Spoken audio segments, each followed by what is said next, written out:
All right. I'm calling this meeting of the Zoning and Planning Board of Appeals to order, our March 18th, 2024 meeting.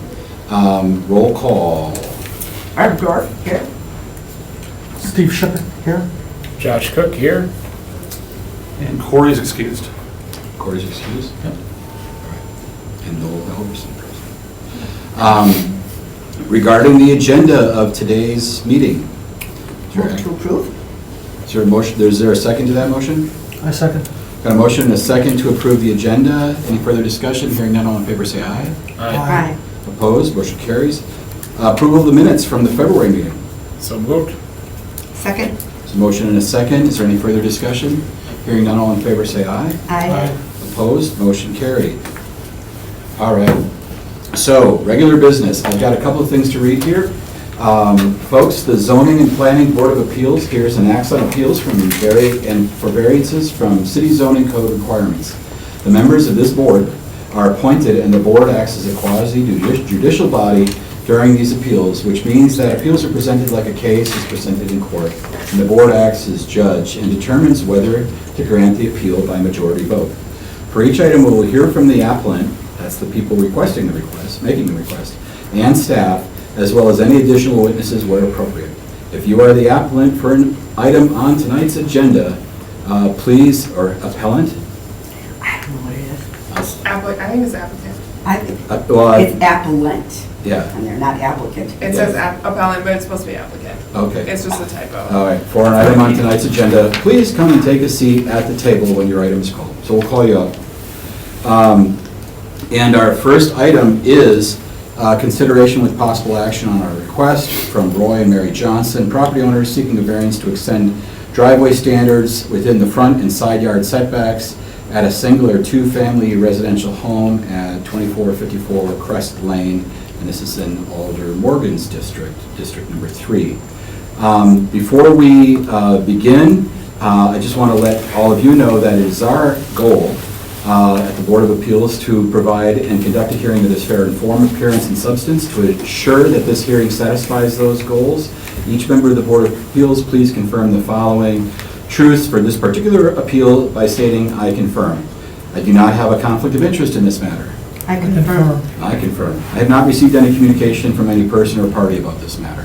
I I confirm. confirm. I confirm, other than Alder Morgan saying that he was going to be here at the meeting, in our meeting we just had. So that doesn't really count in that way, I think. All right, please, applicants come up, and before we hear from you, we will hear from city staff. Yeah, please just join us at the table here. Maybe sit. Yeah, please. Thank you.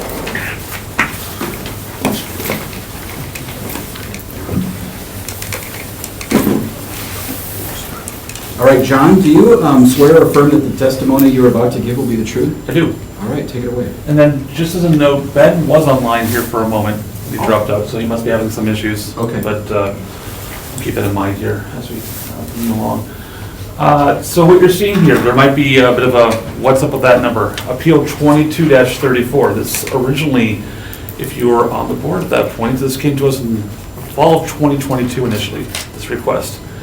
There were two appeals that were asked for, the one that we're seeing here as well. And it was also a request here for a triangle taper on the property, one of which has been taken care of. Now, what happened back then was there was a request to put that item tabled for at least 9 months. And now it's come back into play here. That was highly unusual, but that's what the board did at that time. So as planning staff, we've been talking back with the attorneys as to should this come forth. Yes, and we wanted to give the applicant some time to bring this back at their convenience. So we're here today addressing it. Now, as mentioned, there were two initially. One of this is gone. I'm going to just show it right now. There was a question about a triangle taper. That's been removed by the applicant. So we're only down to one question that comes in front of us with this meeting. So what comes into play is that this is a garage. A driveway shall lead from the public right-of-way directly to a garage door opening, plus 24 inches on either side of said door, or to a legal parking stall. Driveways leading to attached garages shall meet the applicable side or rear setbacks. So the applicant is seeking a variance to allow a driveway to be within about 3 feet or so from the property line. Approximately 5.5 feet or so of that space is in addition to the 24 inches allowed for a garage door opening. So the applicants worked with the contractor back in 2022. The contractor did not pull the permit for this, and they put in a driveway that did not meet code. It was caught, and so we came here today, or we came here back in fall of 2022, and we're here today to discuss that issue. So this is an aerial photo from 2020. The property is with the green star. You can see a 2-stall driveway leading to a 2-stall garage. This is 2023. So the applicants have already addressed the triangle taper issue, took care of that back in 2023, but then still had this extra space. That extra space is not allowed within the code because it doesn't lead to a legal driveway parking stall. If you recall in some of our past conversations, if you happen to have enough space on the side of your garage, i.e. 8 feet for the width of the garage, and an extra 2.5 feet for a side yard setback, 10.5 feet total, you could have a parking stall alongside the edge of your garage. And a drive that leads to said parking stall be a driveway leading to a legal parking stall. However, this property isn't wide enough for it. It's about 9 feet or so you couldn't put in a driveway there, a legal parking stall there. So here's what you're seeing as far as what remains. This was tapered off, cut off, and this remains here nowadays. And this is another image from the property. So you'll note the parcel next door on top of a hill or a slope, and then the property in question here. So what can say? What is allowed? You'll note there's a man door on the side of the garage. You can have a sidewalk that leads out from that man door and goes back to your driveway. So for this area here, as it comes back out, and if you took the plane of the front of the garage and you extended it out 5 more feet for the width of a normal sidewalk, you could have that. The area that comes into question then is this area here where cars are parked. You can't have a parking stall right there. So what the applicants are asking for is to have an extra about 5.5 to 6 feet or so of space that would lead to about 3 feet or so from the property line to have driveway space in the front yard. Okay, so keep in mind, you can see the garage door. You're allowed to have a driveway that goes 24 inches past the garage door, which leads to about the building corner on this property. They're asking for that additional 5.5 to 6 feet or so of extra space right here that would be that's not in the code itself. The applicants have provided plenty of information and photos in talking with them. They did note that they had some issues as far as drainage over the course of the years from a property being above them, the slope of the hill going downhill. And that with this additional concrete area, the drainage going into the garage, some water seeping in there, has stopped over the past 2 seasons of winter and 1 season of summer, with the water sheeting off onto that new concrete driveway addition. So that's the extent. Any questions? Questions for staff? It's the normal setback from that. Actually, it doesn't matter. Never mind. Have you heard from any of the neighbors or that neighbor? Is there a concern from that neighbor? No, and we, back in 2022, there was some letters of support. Nobody came forth this time. It was letters of support. back in 2022, yes. Okay, Yeah. thank you.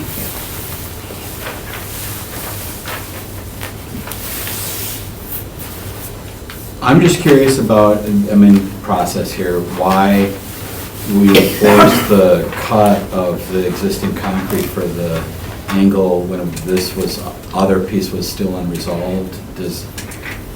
Oh, we didn't, they did on their own voluntarily Okay. through this process. When we talked about trying to find solutions in this, before we go back to this, we initially said, hey, the taper would have to happen here no matter what. And they said that was something that they would take care of independent of asking for an appeal, so they took care of it. Any other questions for staff? So when you say that's, you showed 6 foot by 3 foot in terms of the remaining piece that we're talking about here, that's less the pad that gets to stay for sidewalk. You can see it here. The pad that could stay would come off as a sidewalk, and then once you get past the plane of the garage, 5 more feet, that's about the typical size of a maximum sidewalk width, and it would not encourage parking to happen in that area. That could remain to go back to a driveway. The 6 feet that I'm discussing here is the distance from that plane back over this way is about 6 feet or so approximately. And then the property line over here is about 3 feet or so. So what they'd be requesting as part of this variance is to allow for a driveway to be within 3 feet of the property line. And the normal distance is? The normal distance would be going to your driveway itself plus 24 inches. The only time you can have that extra drive is if you happen to have a legal parking stall in the back, or the exception of having enough space to have a legal parking stall along the side of your garage. So there's not a normal minimum setback requirement for a garage, for a The normal- driveway? Right. It's all in relation to the garage? It goes back to your, it goes back to the driveway, but if you could take this house and just plop it somewhere as a Lego piece, you could be within 6 feet of the property line Right. itself, because buildings can be within 6 feet when they're a single-story building. This building happens to be 9 feet approximately off of the property line. Just, it's in a limbo land as far as, it doesn't have quite enough space to put in that legal exception for a driveway parking stall alongside the garage. All right, any other questions for staff? All right, let's turn to the applicants here then. For both of you, do you swear or affirm that the testimony you're about to give will be the truth? Yes. Great. Tell us who you are and tell us why we should grant the variance. Oh, I'll speak up. Oh, we, in good faith, went to a contractor that was licensed through the city, and we asked him if we needed a building permit. And he said, no, you don't, we're just replacing it. So we went with that, and what brought this all about is one of the inspectors came over and said, you can't do that, it's already done. Go ahead, Mary. I'm Mary Johnson, he's Roy Johnson, and the hearing is a real issue, but, yeah, we were floored when they came and said that 2 months later, after we had put it in, that it was illegal. We would have definitely gotten a permit had we been told twice that we didn't need a permit. The issue is the house next to us was built after us 6 years, and they stuck it 8 feet exactly from their garage to our lot line, and they raised it 3 feet. So we get the water from both of the eaves on that side of the house, and it's gone into our garage. It usually drained, until we put a garage floor in as well, it drained against the cement wall in our basement, and it migrated down between the wall, and it freezed in the wintertime, and it began to crack our wall. So that particular problem has been almost solved. It's not perfectly solved, but the water that pooled alongside of our garage there, pooled and had no place to go except the sump pump. But at any rate, the water now does migrate all over the cement and right down to the street, and it's been a godsend. Yeah, it is. So, actually, it gives us a little more room for everything too, because it was always wet coming out. Now it's not anymore, so we could actually use the side door. We never did.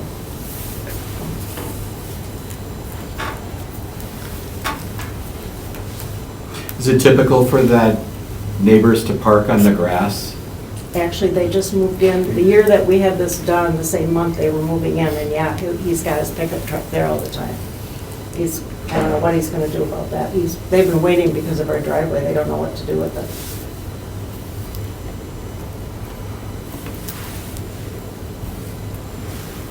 right, anybody have any questions for our applicants? Have you reached back out to the contractor at all? Our contractor? Yeah. For the yes, we have, and he's one He that came over to cut that piece off He's for right us. away. He said, I'll take care of that. And he said he really didn't realize that he had to have a permit. And anyway, he knows we're involved, and Mary's been keeping in touch with him. Yeah, he's been good about it. He said he really didn't know. He's actually, his business is in New Franken, but we got his name because he stamped on driveways in our area. That's how I found him. So, and they're beautiful. But he evidently didn't know the rule either.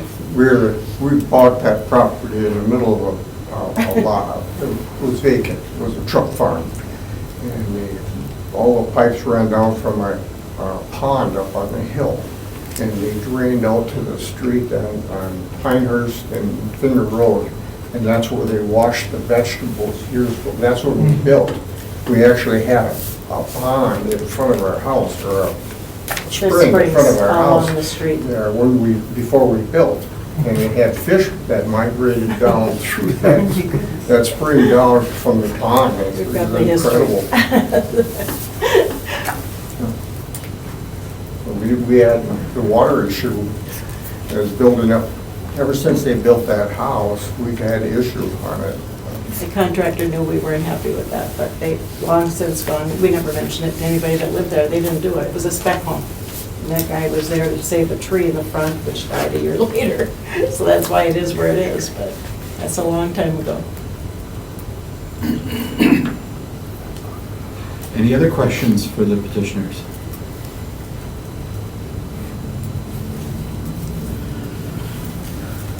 All right. Is there any other witnesses you'd like to present? Our alderman has been aware of it. Bill Morgan is here. He's been aware of it, but it's just support. Alderman Morgan, do you swear that or affirm that the testimony you're about to give is the truth? I do. Anything to add to this? My name's Bill Morgan. I live at 2405 Grouse Court, East Green Bay. I've known Roy probably close to 40 years. I was a Brown County police officer for 40 years. Roy was a Green Bay police officer for well over 20 years. So we worked together a lot, and we've always communicated through different things, meeting in general and stuff in the public. When this came about, Roy reached out to me just asking, what did we do wrong, and what can we do to solve this? And I think the biggest problem is they thought this was a city-approved contractor that knew everything that he should do.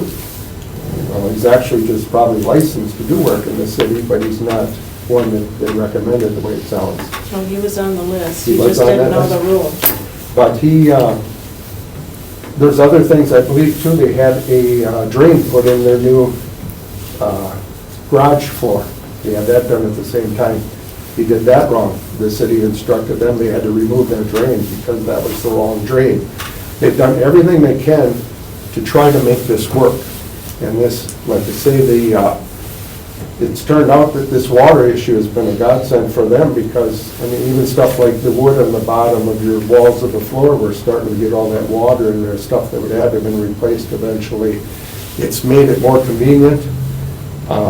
I haven't directly talked to any neighbors, but I've never had any complaints about the way it's set up. I drive by there quite often. It's in the St. Bernard area. I go through that area, come back up a lot because you can't turn on Mason Street to go towards my house anymore. So I go on the back roads, and to me, it's made the neighborhood look better, which is great. And I think the Johnsons have done a good effort to try to meet standards. It's just that they were led astray, and if we make them change it, it may cause more damage to their property, their house. I know Roy's an old motorcycle rider, so most normally he might park a motorcycle on there. It's just, that was, I think, the intent when the guy asked, you want to make it wider or something like that? They go, well, yeah, we can park the motorcycle and get both our cars in now. Well, now it's turned into a problem for them, and they just want to do what's right. Thank you. Any questions for this witness? Thank you. Any other questions that have raised for anybody, for the petitioners or staff?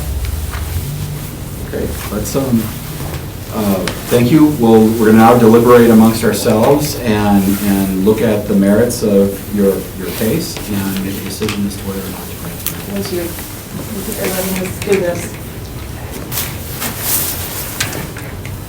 Thoughts, anyone? Maybe a couple? Go ahead. I have a couple of thoughts. I appreciate what Elder Morgan and the homeowners have told us. Those things are all true, and those things are all very difficult for you. And now comes our part, where we need to look at different measures of law that we have to answer yes to in order to grant the variance. So I'm going to talk about the first one that I feel I can answer yes to, and there are 5 of them. So, exceptional circumstances, exceptional, extraordinary, or unusual circumstances or conditions apply to the lot or intended use that do not apply generally to other property or uses in the same district. The variance is not of so general or recurrent in nature to suggest that the zoning ordinance should be changed. Yes, I can say yes to number 2, because you cannot put in this parking spot on the side of your driveway. Your exceptional circumstance, in my mind, is that your lot on that is too narrow on that side. It would not fit. And so in order for you to enjoy your property the way another property owner might, where they can put in a parking spot there, you can't. So this is the only place you can do it. So 1 out of 5 has a yes answer so far, okay? And I will also say yes to number 3. Preservation of property rights. The variance is necessary for the preservation and enjoyment of the same substantial property rights which are possessed by other properties in the same district and vicinity, which is what I just expressed. People that do have that room next to their garage could put that parking space there. You do not have that. So for items 2 and 3, I can say yes, and I've given my arguments to my fellow members of the committee. Someone want to take over from here? I mean, it's a tough one for me because I feel bad for these folks who tried to do everything right. But I didn't hear that there's anything significant, unique to this particular property that stands out apart from the rest of the district. I haven't heard that this particular property is unduly narrow or more narrow than anything else in the district. I don't know that the additional parking spaces is a property right. So I'm having a hard time getting there on that factor. I'm also having some difficulty with the first factor, the preservation of intent. Every time I've heard the testimony, both in the written presentation as well as here today, about the water no longer residing on this property, but now going into the storm, into the storm sewers and things like that. I think that additional, people, we hear all the time on this board that property owners should be trying to manage their runoff without throwing it into the storm sewer. So I'm having a hard time on that additional factor. So on those 2 grounds, I'm having a hard time getting there. Other comments, other thoughts? I'm having a hard time with it myself. Every instance we've had of someone who had one of these driveways in, and we've had it where they've been deceived by the contractor or have the contractor not know, we've never allowed it because this happens a lot in the city. I can't agree with the exceptional circumstances. The lot's not special. It's not any different than my lot on the other side of the city.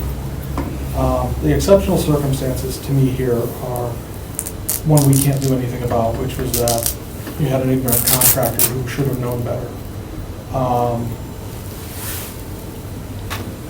And you don't have a right to an extra stall garage. You just don't. If you needed that, you should want the house to have that, or the room to put it in. I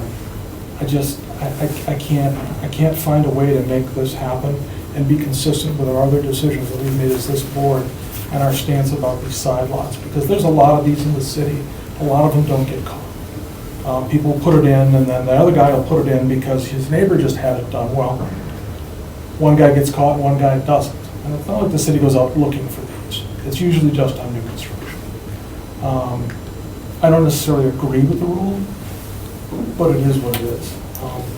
I really wish I could, because this elicits a lot of sympathy from me, but I don't see how I can get through these conditions and do it, and I really do want to start from a position of saying yes. I would just note, I think that looking at the unusual circumstances for exceptional circumstances, because it's exceptional, extraordinary, or merely unusual, perhaps, and I would say that, you build your house and then somebody builds a house next door that's, several feet higher, and then they set up their drainage to throw all the water down the hill onto the side of your house. And that this solution, in a sense, albeit one that was designed for cars and driveways, is actually mitigating that unusual circumstance of the excess water coming into the foundation of the adjacent house. That, for me, gets the test for number 2. And so, but I need all of you to be able to see yeses on these other factors in order for us to be able to move forward on something here. I got a couple more guesses. All right, I'm going to advocate. I don't think that it causes a detriment. In fact, it cleans up the flooding and the concern of the flooding in the basement, and that they did not cause because they didn't build a house next door that's above them. So I can say yes to number 4, that it will not be contrary to the spirit, purpose, or intent of the chapter. It will not impair, and it will not create a substantial detriment to adjacent property, which indeed created a detriment to their property. So I can say yes to number 4. And number 5, hardship, I'm going to go back to, I think that it is a detriment, or it is a narrow lot. I think they cannot build a parking space next to their garage because the lot doesn't allow for that because of the way it's set up. So I can do 2, 3, 4, and 5. And I'm trying to figure out number 1.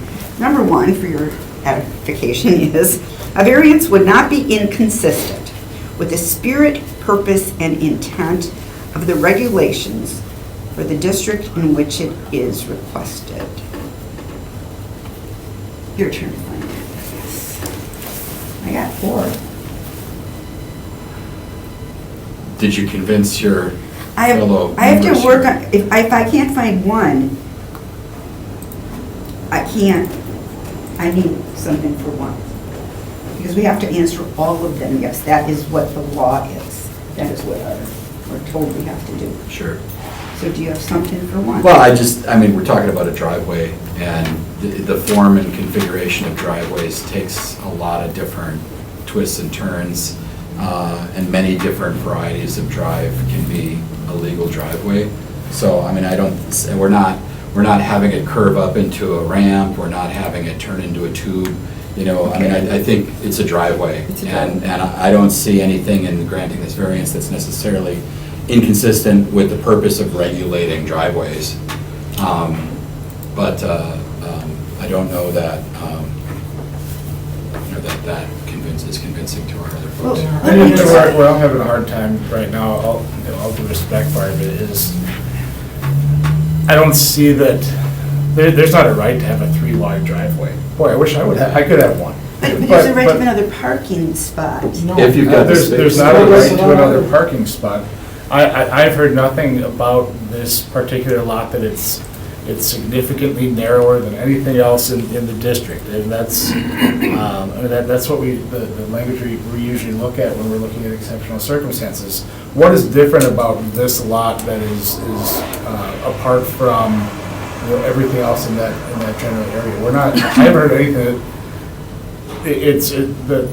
that area of the lot is narrower than they would like, but I don't know that it's narrower than anything else in the vicinity. And that's where I Do we have any aerial shots? Put up one. My driveway's not wide enough for this either. I couldn't add this onto my house if I wanted to. The basement's not flooding. No, but this wasn't put in to fix the flooding either. And there are other ways to fix flooding other than putting in slabs of concrete. agree. The original intent here was to put in a parking spot, Yeah. not fixed flooding. It's nice that it does.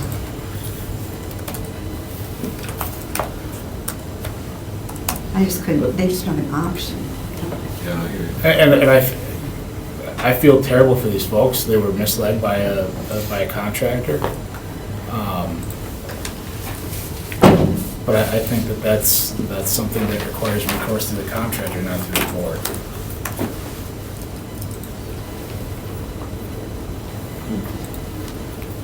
I really want to say yes to this, but I don't know how I can get through all of these. I can't get through number one. I don't agree with the lot is exceptional. And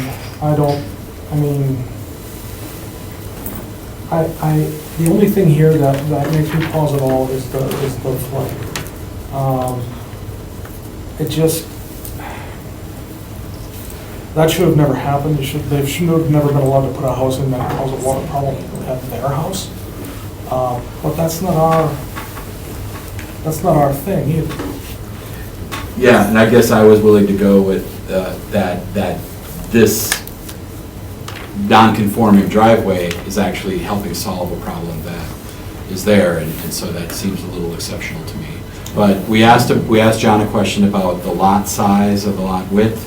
He's pulled up the plat map here, John. You wanna- This is a property here. It's at 95 feet wide. The consideration for narrow lots is 60 feet and less in the city. And it looks like it's as wide or wider than the average lot, at least in that view. House has shifted over, both of them actually. Yeah, they're actually made close to each other with wider side lots on the outside edges. That was an unkind thing for that contractor to do. Can we say something again? No? Not the chair.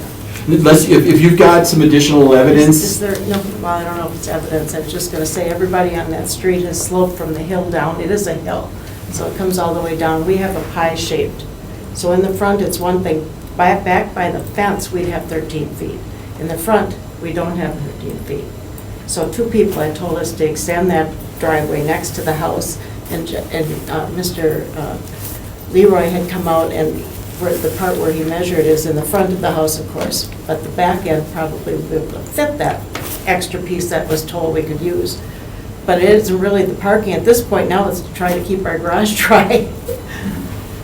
But yeah, as I said, everybody else sloped it until the contractor next door didn't. We're 13 feet on one side, 23 on the other side back. We have a church next to us, so the other side is a church. And that one is 23, and we went with that with exposed windows because we're making use of the slope we had to use. The guy who built that house next door did not do that. They're flat on 50 feet on the other side and a hill by us, so that's how we got the water. thank you. Well, it seems like we may have 2 for and 2 against, and that's a failed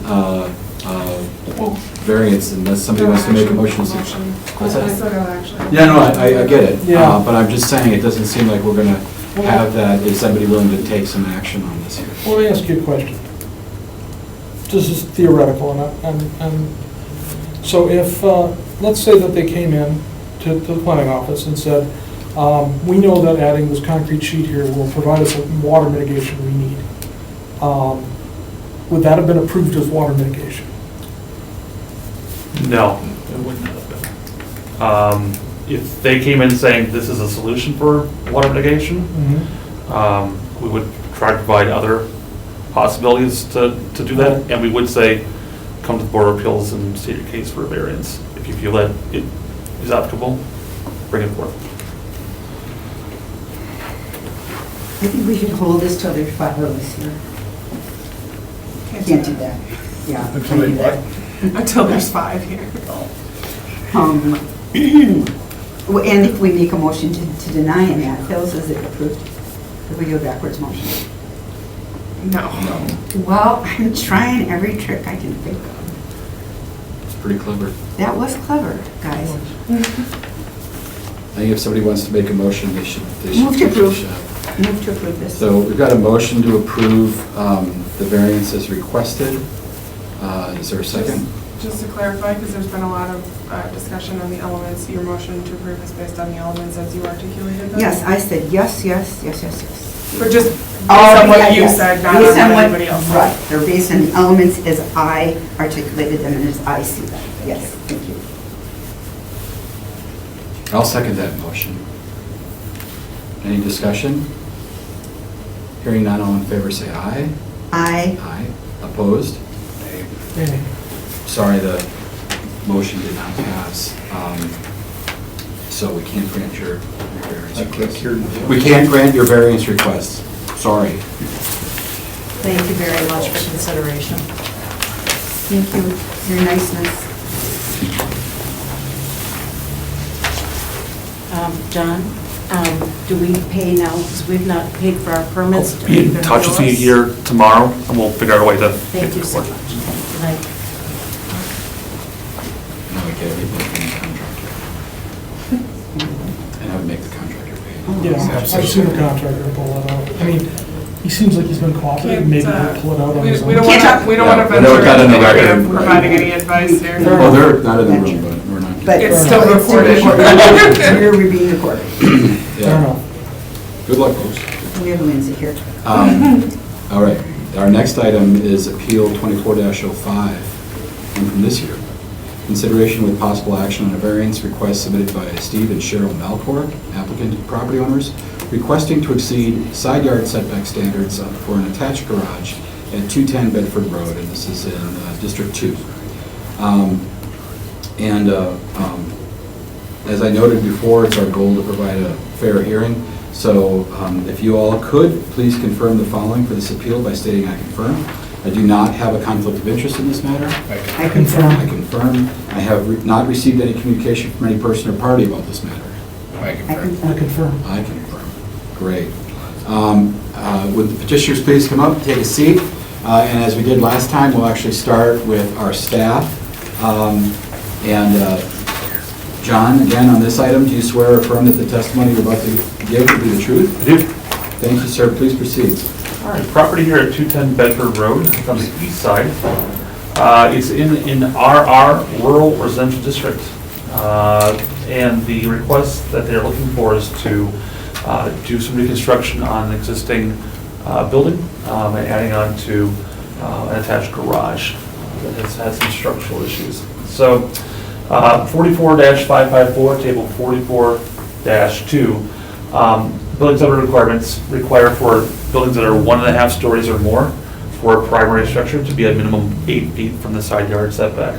This structure in itself, the overall structure is 1.5 stories for the actual home itself. The garage is not, but the home is, so that's what counts. I just wanted to note that if it was a 1-story building, the requirement would be dropped down to 6 feet for a side yard setback. So there's a distinction in the clause itself. So the applicants are seeking to create an attached garage structure, which is 5 feet from the side yard property line. So this is the property itself. Is east of Huron Road in a area where the property is about 1 acre. So there are other properties that happen to be a few acres larger throughout the area. This is the home, and you can see the existing attached single-stall garage. That building itself is about 8 feet or so right now from the property line. They're looking to tear down the garage, start fresh, make it a bit bigger, make it into a 2-stall garage. Property line is off on the right side of the street, it's the north side of the property. This is a view from Bedford. It's the end of the road, it's a rural road. I wouldn't call it a cul-de-sac, there's really no circle, it's just the end of a gravel road. You'll note that to the south of the building itself, which is looking back to the left, back down that way, there's a hill, some elevation, as well as, I've been told, there are there are rural utilities that are buried underground to the south of the property, as there are no urban utilities out in this neck of the woods. This is a drawing of what they like to do. So what you see here with the solid lines would be on the south side of the deck, the house, and the existing garage, 22 by 24, for the single stall. They're looking to make their garage become 26 feet deep and 25 feet wide, that extra 3 feet or so. In that, they would have room for their second garage stall, which they're trying to add on. And then you also see the driveway expansion then too, which would be within the rules for that. Because we're leading to a legal garage stall, if it was approved. This is the property itself. You are seeing off what would be the southwest corner of the property. There's another accessory building as well on the property. But just to give you some expanse of just how large the property is. Here's another view, looking down approximately on that property line. You'll note that the neighbors, this is their building back behind the property. I'm going to go back out to the overall view. So you're seeing the garage in the house here. That's an accessory garage, and then their primary residence for this neighboring property. As part of the petition, they did note other properties are nearby, so this is getting into where urban expansion has happened in the past 10 years or so. So you do see some places with curb and gutter, normal utilities you expect in the city. This is the Preserve subdivision that's just off Huron. That's just located to the north of them. And so they wanted to point out that every one of those places happens to have a two-stall garage. And that's kind of the point of the next few slides. The neighboring homes have upwards of 2, 3, 4, 5 stall garages based off of attached or detached and attached garages on their properties. So this is nearby at 3410 Whittier. This is next door. There's that garage you happen to see, the accessory, and then some more garages attached on the home itself for the next door neighbors. And then this is across the way with some more attached garages and detached garage space on that. So garage spaces out here, they are the anomaly, if you will, with the single stall garage at the current time. I'm looking for a two-stall garage.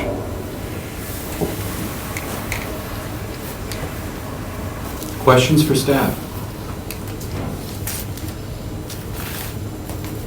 Is there a way for a two-stall garage to fit without exceeding that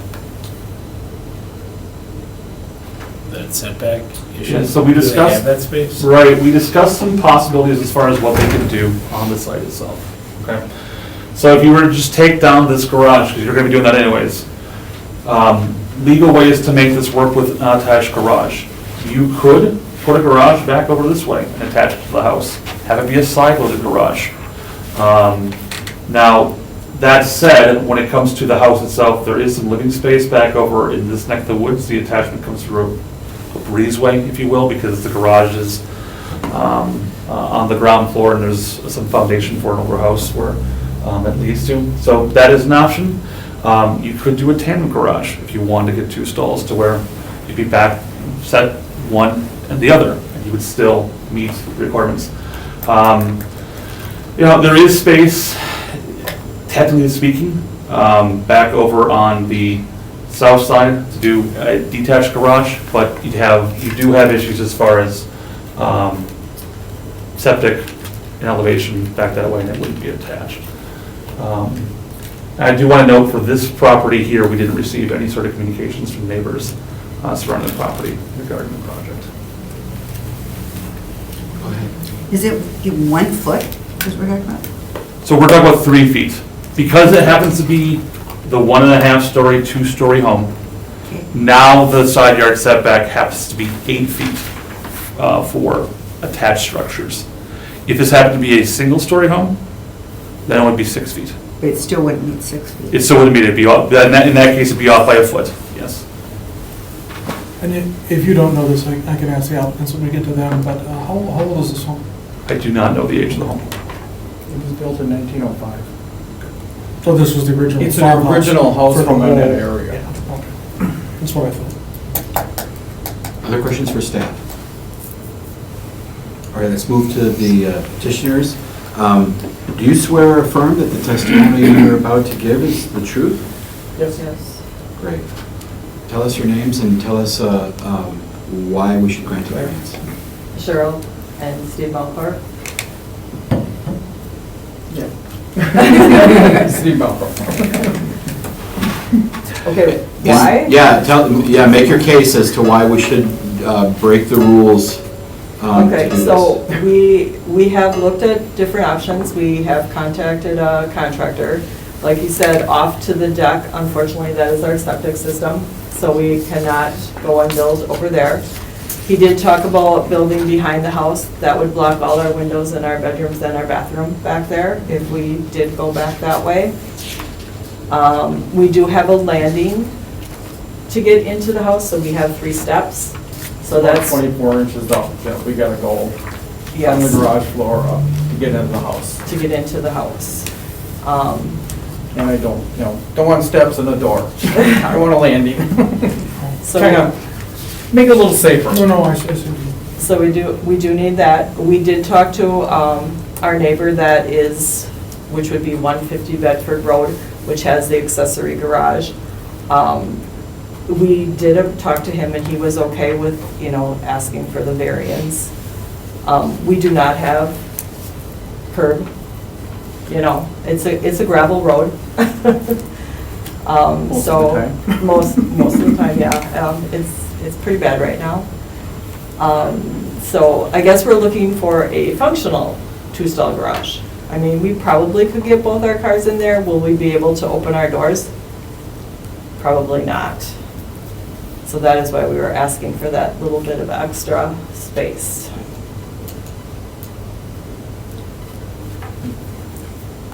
Room to move. When you pull in, you want to be able to get in and out of the cars without beating doors up and. And like I said, we are the odd family out.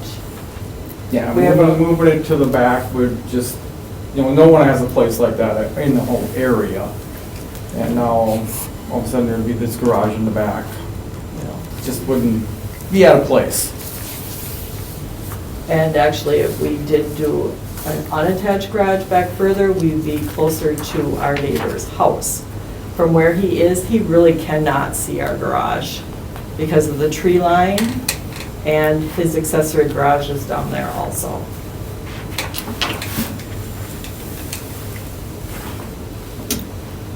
Any other questions for us? Any questions for our petitioners?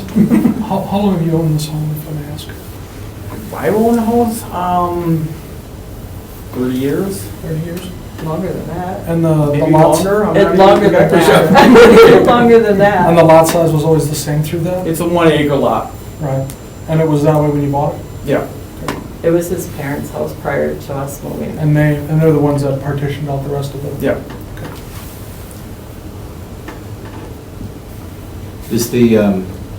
Is where the garage attaches to the house, the original front entrance to the house? No, actually, the house has been flipped.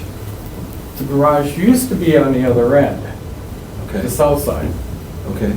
But they wanted to, when my parents remodeled it, they wanted that as what to look out at. Because it's all conservation land back there. It's Yeah. part of a creek that runs into Barrett's Creek down the hill. Because there is a big, in between the bottom driveway, the second, you see the 2 bottom driveways? In between there and our yard is a big ravine that a creek runs through. In spring, it's usually running like mad, but there's no snow to make it run like Yeah, mad. there is no spring right now. John, can you go back to the plan view Sure. of the proposed garage? Existing and proposed garage? No, that is not what our contractor drew up, just so you know. My husband, That's fine, no, it's great for bringing things like this, it really helps us get our brains around what we're looking at. Also, thank you for coming and requesting a variance prior to building something. That makes our job a lot easier. But can you talk to me about that notch between the house and the garage? It looks like, That's kind of it looks like our there's a entrance. causeway, but then it looks like there's a, That's our entrance to our house. that's the entrance.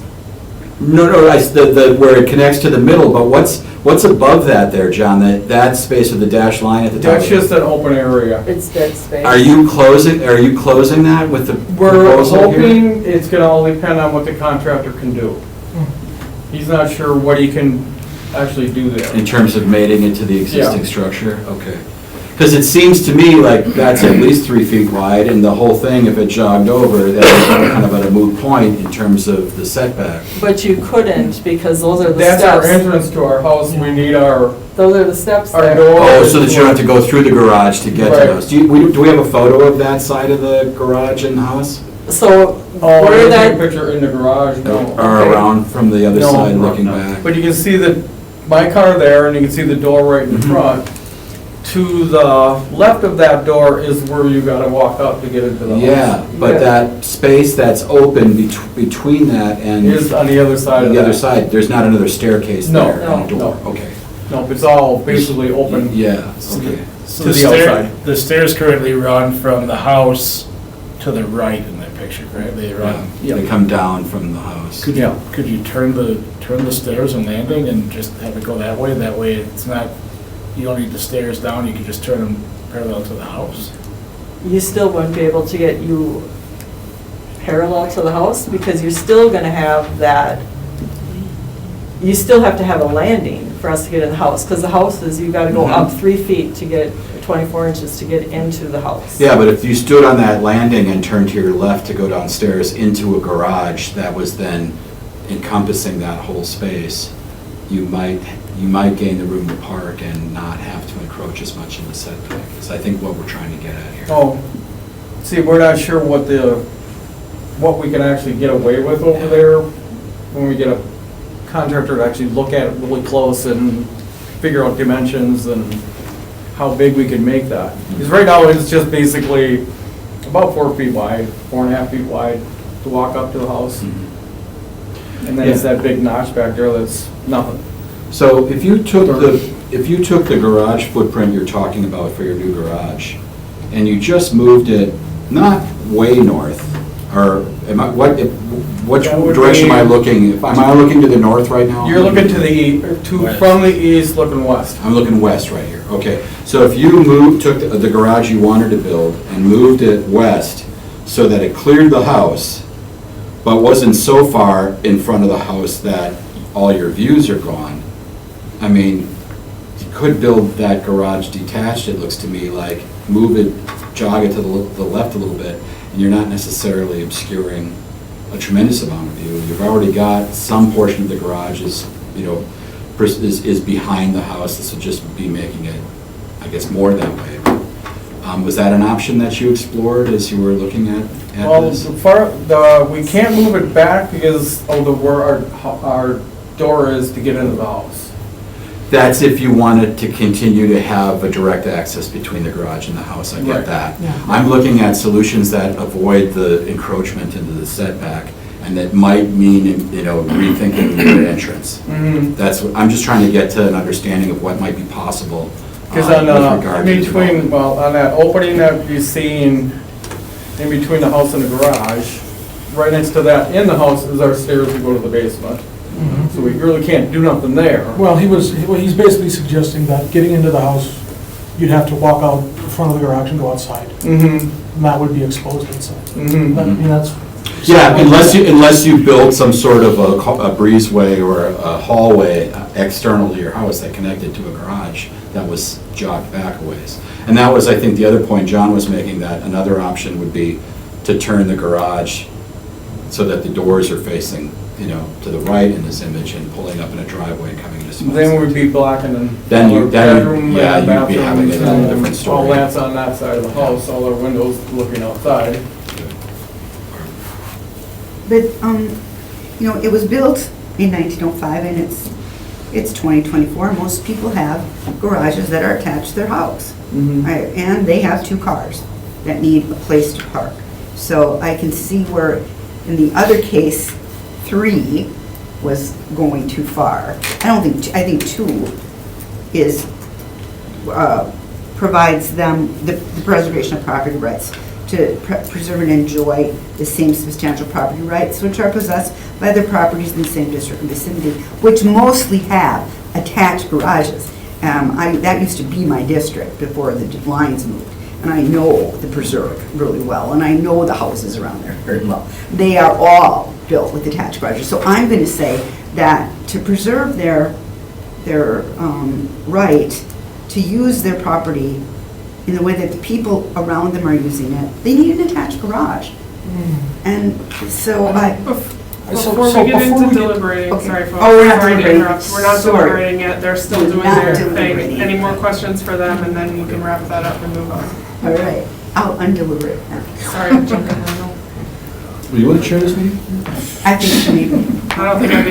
you need to call me out of order. No, it's okay. I knew where you were going in that. You were just laying the groundwork for going on, but. That's exactly. Part of this is, I'm taking this as part of, we're trying to explore what other options these property owners might have with regard to satisfying their Yeah. urge for a multi-car attached garage, which is a perfectly reasonable thing to have, which is what Barb's asking for, or making the point on, relative to, but does that have to come at the cost of a variance that requires an encroachment in the setback that we would normally hold to for buildings that are a story and a half or taller?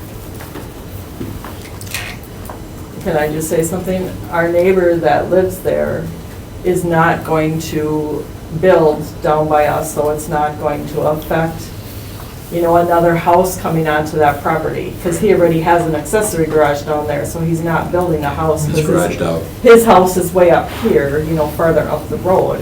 Yep. Yeah, that's stuff that we'll take into consideration as we're thinking about this as well. Are there any other questions for our petitioners?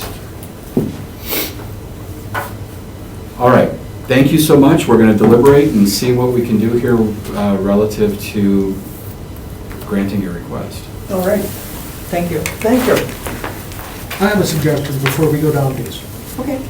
So, I mean, we can work with this and if we want to go that direction. I think that the applicants have a couple of other options and actually has to talk to the contractor.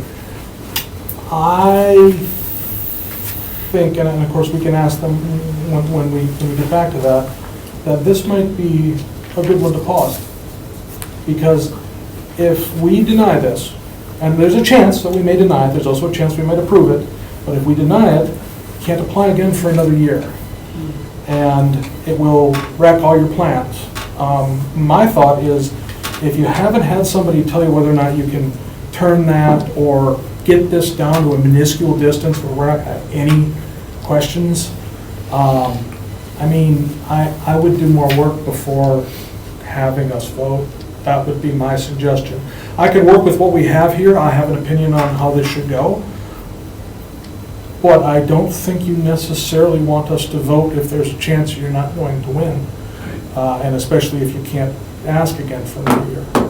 I just think it would make more sense. Anybody else have a thought on that? I'm kind of in the same place, Stephen. I think the potential layouts on an acre of land for a garage, attached or detached, are legion, right? I mean, there's many different ways that you could put this together. I would like to see a couple of scenarios where they're looking at either a less encroachment in the setback or a zero encroachment in the setback, but still looking at, connecting the garage to the house in some fashion off of that front entry with maybe a rotated staircase and a covered breezeway or something that gets you there, that doesn't completely obscure their view to the west, things like that. It seems to me that there might be other options here other than just tearing down the existing one and building a wider one right there and getting tighter to the side of the lot. And if they're willing, I mean, if that's a no-go for you, you can say so and we'll let the chips fall where they may. Or you could say, okay, yeah, we're willing to take a look at some different options and maybe bring those back to staff or come back here and say, we looked at these, but really all of these are awful except for the one we originally came with. Please consider that one, or what have you. I think we would be a little bit more comfortable. I know I would. Yeah. Yeah, I'm not opposed to that. Without getting too far down deliberations, I have some concerns with the way it's been presented, so I'm not opposed to giving these folks a chance to explore those options. Are we asking them? Well, I guess, that's kind of what we put out there. Is that something that you might be interested in looking at a little bit more in terms of some other drawings maybe of how this could be done?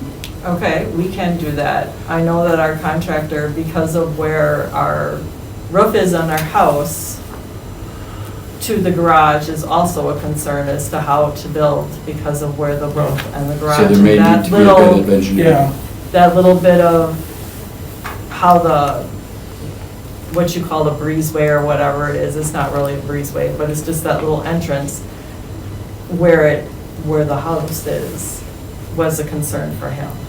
And the flipping of that. Yeah. I think you have to have a discussion with him and kind of get down to what you can and cannot do.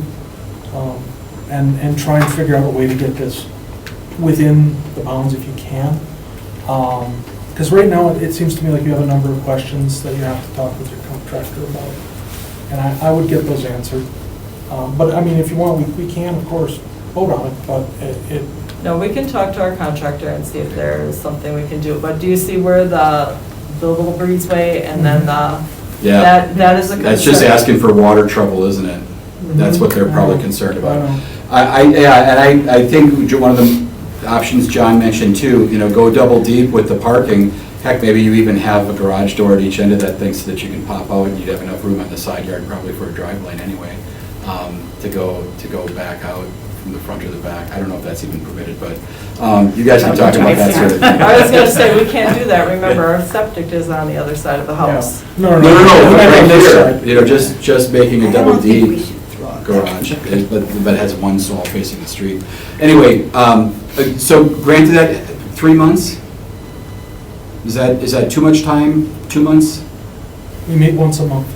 We meet monthly? Okay, so we have to go talk to our contractor and see if there's a different way for him to possibly do it without the extra 3 feet. Yeah, or at least show us those options that you explored. I think that might help us better understand the situation and what's feasible or not, or too much, to bear, I think, in terms of your hardship in complying, is what we're trying to get to. Well, right now, our garage is on a cement slab. It does not have a foundation because it is too old. Yeah. And so the whole reason in doing the garage was because it is sinking. So this end and this end of the garage are Yeah. collapsing. Yeah. That's- You want to get that addressed as soon as possible, we get that. I'm just Correct. trying to give you enough time to have those conversations and maybe draw those drawings, but not too much time that you miss the construction season or something. So, is a reasonable time frame here? 60 days to table it for 2 months? Table it for a month? I'm not a contractor, so. I don't know How hard has your guy been to get Go ahead, ahold John. of? The upcoming deadlines are on Tuesday, April 2nd for the April meeting, and Tuesday, May 7th for the May meeting. Now, if you table it for up to 2 months, if you happen to talk to your contractor and you happen to have the information ready to go here, we can put this onto the Okay, April let's meeting. let's table it for up to 3 months then, and then they can come back anytime before that, if they're We ready. can come back before that? Yeah. Yes, you Okay. can. I mean, we still only meet once a month, but, Okay. All right. Okay. Is that a motion you want to do, Maggie? I would like to move that we table this for, is that what? Up to- not up to 3 table, months. it's not- Yeah. It's called. Or hold. Hold for up to 3 months. And with the owners coming back. Whenever they're within ready, that time, before whenever that. they're ready. I'll second. Okay. We got a motion and a second to hold this item. Any further discussion? Hearing none, all in favor say aye. Aye. Opposed, motion carried. Thank you. So we'll see you again. Okay. Let's call tomorrow. or maybe we won't. Figure it out. Figure it all out, then you never have to see us. Again. All right. Appeal 24-06, consideration with possible action on a variance request submitted by Scott and Sharon Trummel, applicant and property owners, requesting a reduction in the minimum amount of land required to keep large domesticated farm animals within a rural residential district at 3394 Haven Place. And this is in District 12. Please join us at the table. And as we have with the other items, we'll start with staff. Before we'll start with us talking about our conflicts of interest, can everybody tell me, so that we can conduct a fair hearing in appearance and form, confirm these statements? I do not have a conflict of interest in this matter. I I confirm. I confirm. Confirm. I have not received any communication from any person or party about this matter. I confirm. I confirm. Great. And we'll start with a report from staff on this. John, do you swear or affirm that the testimony you're about to give will be the truth? I do. Thank you. Please proceed. All right, so this property is located on the last parcel in the city of Green Bay on the west side. The neighbors are folks living over in the village of Hobart. And with that, this is another RR district. So in section 44-589, on parcels of 10 acres or more, keeping of domestic animals such as horses or ponies, sheep, goats, or other domestic fowl, provided that no more than one horse, pony, sheep, goat, or similar large farm animal may be kept per acre of property. Animal feedlot operations and pig farms are not permitted. Barns and pens for domestic animals are permitted in a rural residential district. So the applicant has a property that does not meet that threshold. The threshold at being 10, the property itself is 7.219 acres. So they are seeking to allow for animals beyond the property. They're looking to have 5 on the overall acreage. So And this if is it were, I'm sorry, Yeah. oh yeah, if this were, just for clarification, I want to make sure I'm understanding the zoning as you're talking about. If this were a 10-acre lot, they could have potentially as many as 10 animals. Yes, if there was a 12-acre lot, it could be 12 animals. Okay. But less than 10, it's 0. Less than 10, it's cut off. Okay, great. Yes. Please continue. Yep, Sorry, so- I'm sorry for yep. that. But I needed that. Yeah, I Yes. wasn't getting I it, wasn't even- Yep. or I wasn't sure I had it. Yeah, so we'll get into that here in a moment, as far as the thought process on that. But this is the property. Mind you, everything off to the west, that's Hobart. So everything off to the east here, this is Green Bay. Property itself, 7.2 acres. About 2 acres or so down here would be the home. This attached garage, or detached garage, that got a variance back around 2012 or so to allow for that in front of the home, in a pond. There's also a creek that runs back, or a waterway that runs in the back of the property where the trees are located.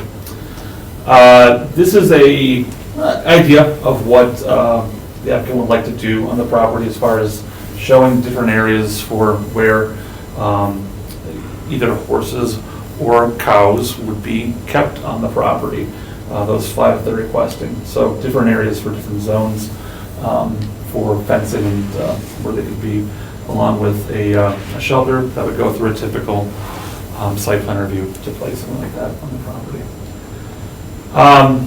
The applicant noted the land use that has occurred over the course of time. So what you're seeing are the existing current land divisions, the properties, over aerial photos of the area over the past 45 years or so.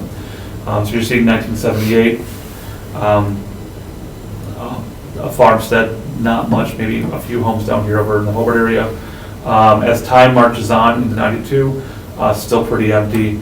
And then as we go on to 2010 and 2023, more homes, but this was all farmland that was occurring back in the day, and it's gone away now here in the past decades. I will note in your packet you received a letter of support from a neighbor for the project. We also received a call from another neighbor who was told me they would try to be online here tonight for this. Additionally, Ben was on for a bit in this meeting, but we don't know where he went. So I'm just wondering if there's any issues here with some folks with Zoom. But we did hear from a neighbor who did wish to speak. They don't appear to be online right now. Do we know what they were going to say, or just, were they opposed, or were they, we don't? So the conversation I had, we didn't have any written, Okay. there were discussions, but I don't feel comfortable to say just what they're doing because it wasn't a written document, much like the sworn document that was done by the other neighbor who gave the Got it. support to the project. Okay. Additionally, when it comes to, 10 acres, it's a whole number. Why was that number chosen as far as, in most fashions when it comes to the RR districts, that just happens to be the threshold for essentially allowing more of an agricultural aspect onto properties. I get it, it's a whole number, it's a round number, it had to be somewhere. as far as setting a line, but the idea being, you need to have enough of land to execute more of an agricultural use on the property. That if you just had a property that was 1 acre, and you could still have one larger animal on your property, does that actually work on a property? You get to 10, that's a magic number. At that point, your overall property can handle such uses. It was noted by our building inspection staff that the Brown County Transfer Station is a half a mile away from this property. And that any issues as far as having livestock on the property, that anybody, if this were to be granted, there'd be some strict scrutiny as far as making certain that rats would not become an issue. Because especially given the proximity to dump site nearby. Now, that said, that's not a part of our guys here for Chapter 44. That's in other parts of the code, and it would have to be enforced in that way. But they just want to note that as we were reviewing this as a staff, that was a concern of theirs. Any questions? Do we have any access to any wisdom from the city or the county on the agricultural front in terms of whether this makes sense? Is 7 acres a sufficient size for 5 large animals, that sort of thing? Right. We looked through our APA, just if there's anything that was, why that number, why 10, other than being a nice home and larger number. We don't, I'll note there are a number of other properties around this neck of the woods that happen to be an acre or 1.25 acres. It's not as though this is a lot of 40s. There has been subdividing happening out in this area, both in the city of Green Bay and in the village of Hobart. But yeah, 10's, I think, just a number that's been used to justify at that point. It's large enough to hold such activities. And because there just aren't that many properties, frankly, that are 10 acres wide. It's just, as a size. Is there any current plans to subdivide the properties next door? Not to my knowledge, no. Do you have any understanding about that property to the right? Would those two properties combined, are they 20 acres in size? No, they're just under. They're about 19.6 or so. Other questions for staff? Thank you. Let's hear from our petitioners. And first, do you swear or affirm that the testimony you're about to give will be the truth? Excuse me. All right. Take it away. Tell us about your proposal and make your case as to why we ought to grant it. I tried to put as much of this into the application for you guys to get a chance to review it. That's right. So, all right, so we sat down and went through 1 through 5 and did everything we could in order to hopefully make your job easier on this. We believe we have a very unique property. We have a 7.2 acre property that the back portion of it goes largely unused. It was farmland since inception. If you look, I thought it actually went back from the 60s. It's never changed. There's actually less residents now than there was in 1978 in the direct area of our property. So it fits within the rural residential. We're not developing the property. We're not doing anything that would prevent the development of property in the future. No permanent structure underlying anything of the sort. I tried to apply logic to this for the fact that the 10 acres, as John said, appears to be an arbitrary number. We found properties in the city with 10 acres and 10 animals on 1 acre. So in the spirit of it, I think the spirit of it was you're supposed to have enough land in order to house an animal, a donkey, a horse, a steer, that type of thing. When we put animals on, we intend to graze them on the property. We're not going to confine them into a small area. It would be used for grazing. The land is so depleted that the nutrients, one, would be undetectable, Smells aren't an issue. There's just not enough produced, and it would be widespread over the property. We till right now. If you look at some aerials, over the years, I've been working more and more of it. The entire back part of the property is grown up in willow brush. I don't know what the thorny stuff is. It's just nasty. So speaking of the tillable, if you look from the pond, go to the right, and then you can see the 2 bare acres, that's the spot that we There, tilled. and continuing on back, yeah, Yep. that I tilled. I put soybeans in, clover. Just been working it up, fertilizing it. I bring it over to, it's not Progressive Farmers anymore, I date myself, Cenex now, good here. Have the soil tested, so we're trying to utilize the property. Right now, it's just a large piece of property that is horribly infested with coyotes. The west side of Green Bay, out where we live, is just, I mean, it's an odd area. You can't shoot a gun out there. You're within the city limits. Nobody traps coyotes, and I would imagine you have to get a permit anyhow. There's a lot of deer, a lot of coyotes. It's pretty much the extent of the land when you look at it. You can see the property pretty good in that picture. So you're seeing a lot of green on the pictures. It's mostly garbage that's growing out there. It's junk grapevines like you wouldn't believe it. Yeah, anybody want to make grapevine wreaths, come They- on over. They grow quite impressive out there. So it's a matter of cleaning it up, beautifying it. We're just around the corner from, what's the name of the King of sub- Arms. King of Arms subdivision. So our road is a big walking road for some reason because we're the country within the city. So if you look at aerial views of our property, we take great pride. We do a lot of beautification, keep it up. It's a very well-maintained property. We're good neighbors. Fact is, if you look at the neighbors, we did one of the things that you probably shouldn't do. We bought the house in the neighborhood where it's the house that exceeds all the other houses. Not in an arrogant way, it just does, it's just a fact. So the property to the right and to the left, across the street, that was Chris who was trying to call in. I don't know if he gave you his name. The person who tried calling in was Dan Truckee. Dan. He's Chris- next door. Chris was trying to, he's in Florida. Chris was trying to get in too on Zoom. I don't know if he's having a problem. In any event, I tried to answer the 5 questions. I did the best of my ability to do that with the parcel we have, and I added logic to it. The 10 acres, I understand you had to put a limit someplace. Hobart, which is the lot line to the left that you're looking at, that's 5 acres.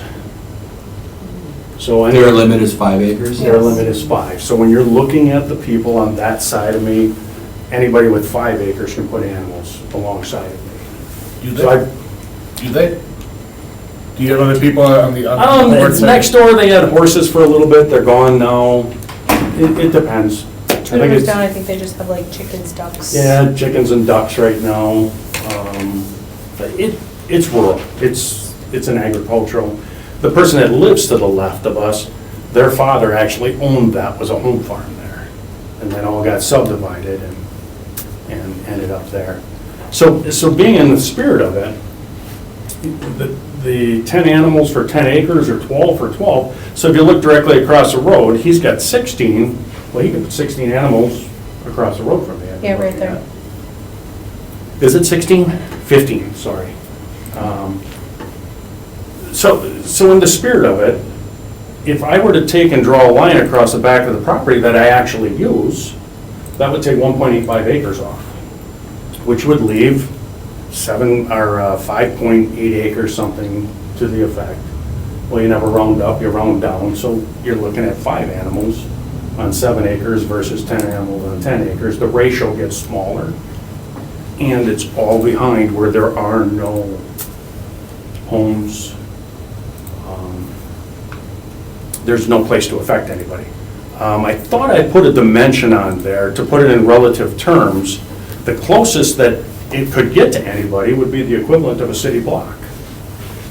When you're looking at the dimension of where we're looking at, where the property is cleared up on top, where, yes, up up there and on the top. Obviously, there's a lot more to be cleaned up on the property and eventually tilled for pasture. Can I ask you a question? Go ahead. Are the animals going to be fenced in? Are they somehow fenced in? Absolutely. Well, So they're that's they're fenced in. Okay. That's a unique thing about the property right now, is it's barbed wire all the way around. It's There is fenced. already a Already fence fenced. line. Oh, it's already fenced, yeah, because it was the old farm pasture. I see. Yeah, so That's why it's overgrown, because it wasn't a farm anymore. that's correct. Yeah. Yeah, and it was just left to go. So when you start looking at it, it's actually, no, it's in disrepair. Don't get me wrong, it's not a working fence, nor would I probably treat it as such. I would probably, well, I would tend to move inward and put a new fence post in, so that I have access to the outside, keep things cleared.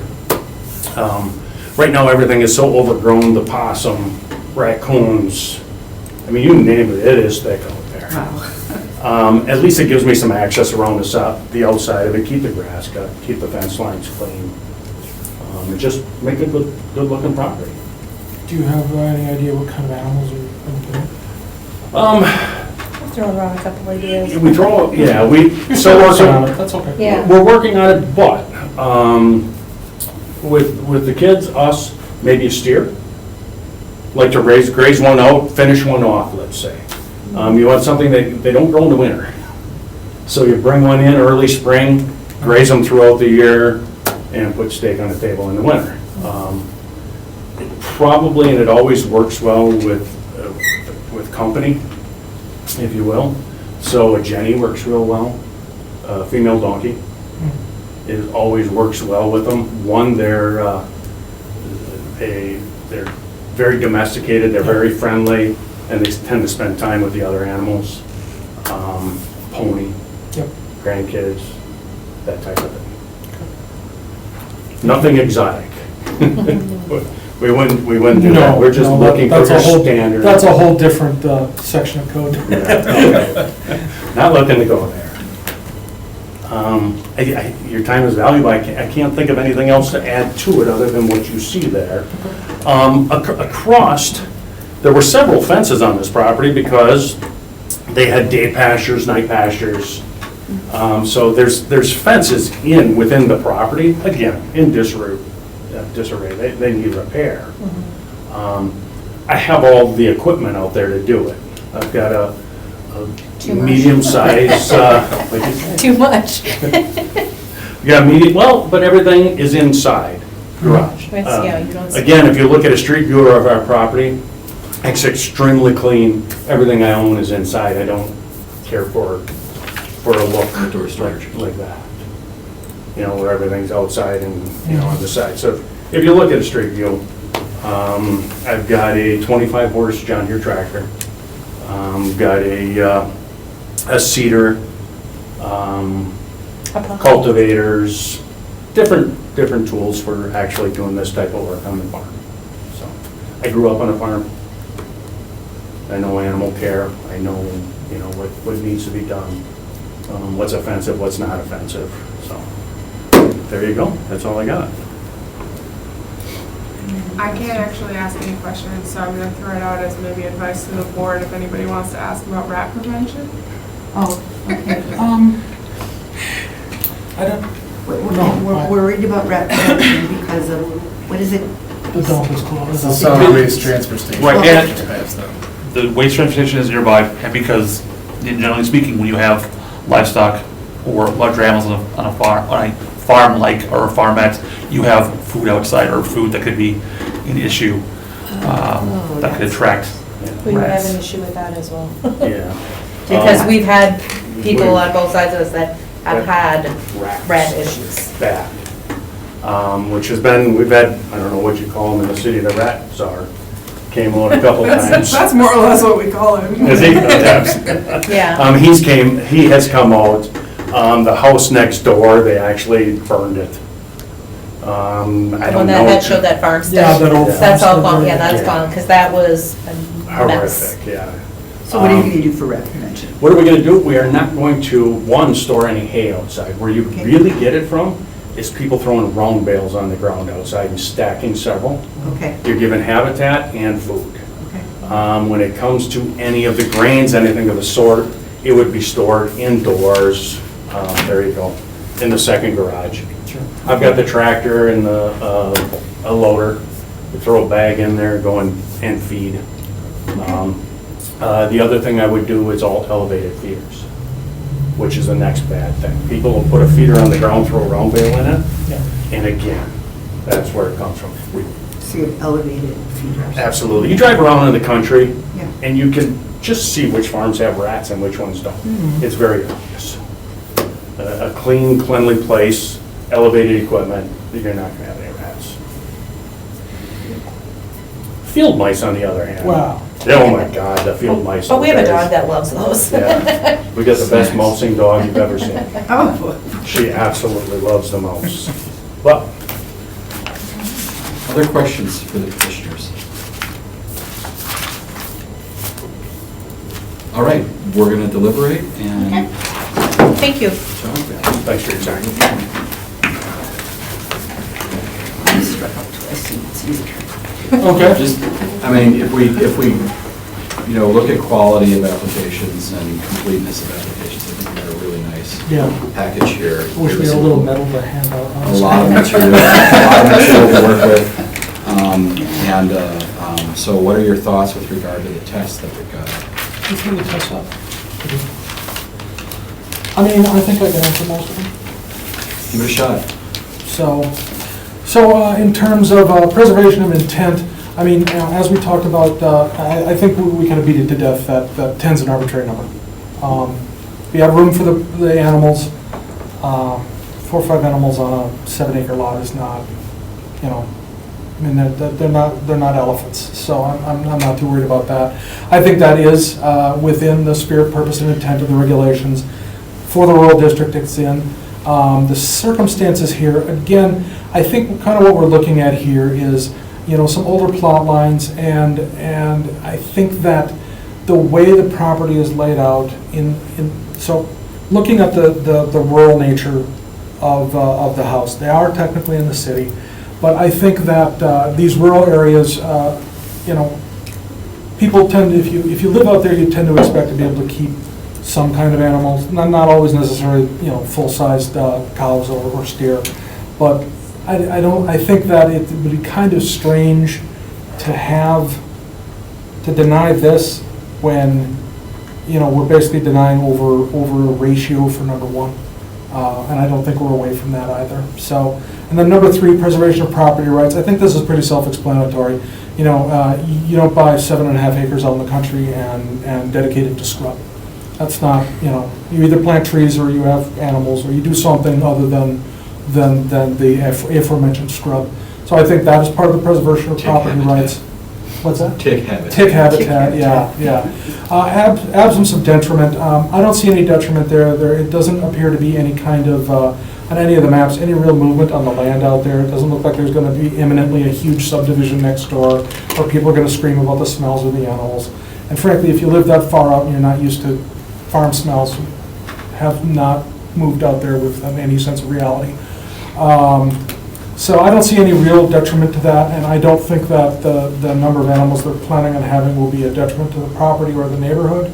And in terms of hardship, I mean, it's not really a matter of, how do I put this? So they certainly could comply with the code. That being said, I think we've all determined that the code is a little bit arbitrary in this space, and I think that their preservation of property rights kind of trumps whether or not this would be additional hardship. I think that in order to preserve their property rights, this is something that has to happen. That being said, that's the only one that I could probably use a little help with, because I'm not entirely sure how to do hardship. They could certainly comply, but that also, the hardship there is you get 7.5 acres that you essentially can't use for the purpose it was designed for. It's certainly the purpose that all the neighbors are putting it to. Convinced me of the hardship, so.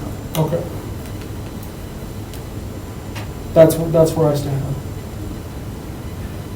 Any other thoughts with regard to these tests? I concur with what you've said. I think that, this is not outside the spirit and purpose, particularly given that they're proposing a number of animals that is smaller than the 1 per acre threshold that would be approved if they were a 10-acre parcel. And I think the logic makes some sense there as it was presented. I think the exceptional circumstances, in addition, we haven't mentioned, this is the edge property of the city, and right across that other arbitrary line, people have the ability to have 1 per at 5 acres or more. And although that's a different municipality, that's not our zoning ordinance, I think it's reasonable for us to be looking at that, because suddenly the land doesn't just change magically as you cross that municipal boundary. Again, on the property rights and absence of detriment, I think we're spot on. I think the hardship in this case is, we're so used to things being like, I want to do something structurally, and this isn't a structure thing. Yeah. This is a little different, and so, if we said, okay, they've got the animals right now, and they were saying, and we told them they couldn't have it, or the city told them they couldn't have it, what's the hardship in, like, they want to keep the animals, right? And they want to keep 5 animals for all the logic that they laid out here. I would be convinced that this is not a self-imposed or economic grounds thing, that this is a logical, appropriate use of that land, and something that's actually consistent with its past use, and that our fairly arbitrary zoning requirement that just put that threshold at 10, yet could have twice as many animals at that level is something that, I think we've made the case that we can go against at this point. So I'll move to approve the application for the reasons set forth previously. On my motion, though, I want to put a couple of conditions. Number one is that what's being proposed now is going to run with the land. So we have a 5-animal cat. And number two, that there be active rodent prevention measures, whether that's the elevated feeding, the secure storage of food, and that number three, these folks work with the appropriate city personnel to coordinate that rodent prevention measure.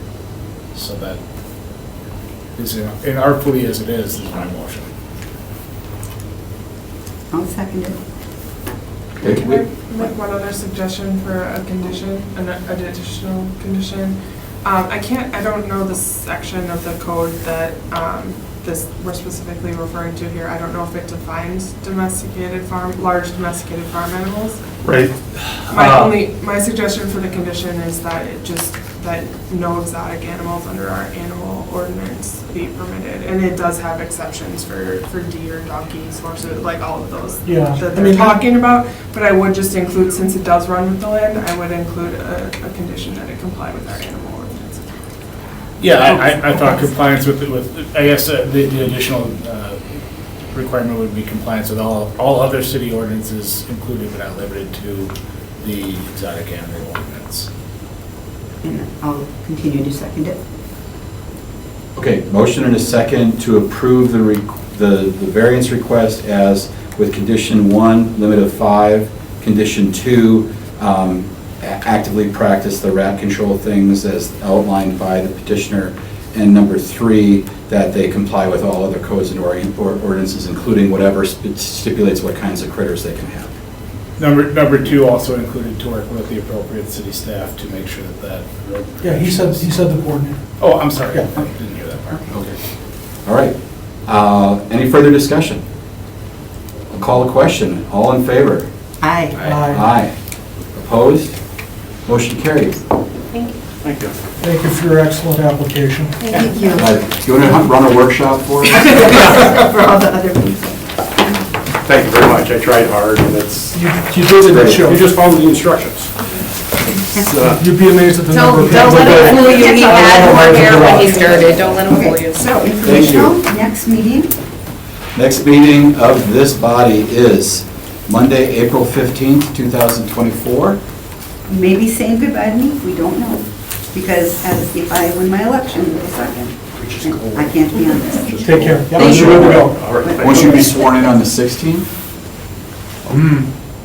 No, yeah, I think so. She could take the oath earlier than that, though. Just It's kind of a gray area, but all of that depends on the election, which we're not commenting on. we're not commenting on that, but just saying, in case you want to give me a quick party.